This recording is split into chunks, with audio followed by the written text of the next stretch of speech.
சென்னை உள்ளிட்ட 8 மாவட்டங்களில் 25க்கும் மேற்பட்ட இடங்களில் என்ஐஏ அதிகாரிகள் திடீர் சோதனை நடத்தி வரும் நிலையில் அதன் பின்னணி என்ன என்பதை பார்க்கலாம்.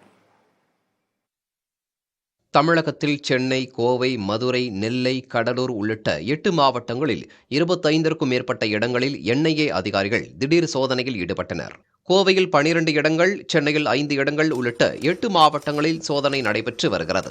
ஒரு சில இடங்களில் என்ஐஏ அதிகாரிகளின் சோதனையில் ஆவணங்கள் பறிமுதல் செய்யப்பட்டு சம்பந்தப்பட்ட நபர்களுக்கு சம்மன் அனுப்பப்பட்டுள்ளது.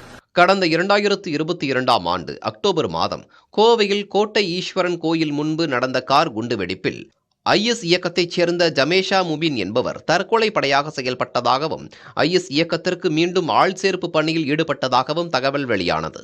இந்த வழக்கு தொடர்பாக 15 பேர் கைது செய்யப்பட்டனர். இதன் தொடர்ச்சியாக ஜமேஷா முபீனுடன் தொடர்பில் இருந்தவர்கள் குறித்த தகவலின் அடிப்படையில் தற்போது என்ஐஏ அதிகாரிகள் தமிழகத்தில் மீண்டும் சோதனையில் ஈடுபட்டுள்ளனர்.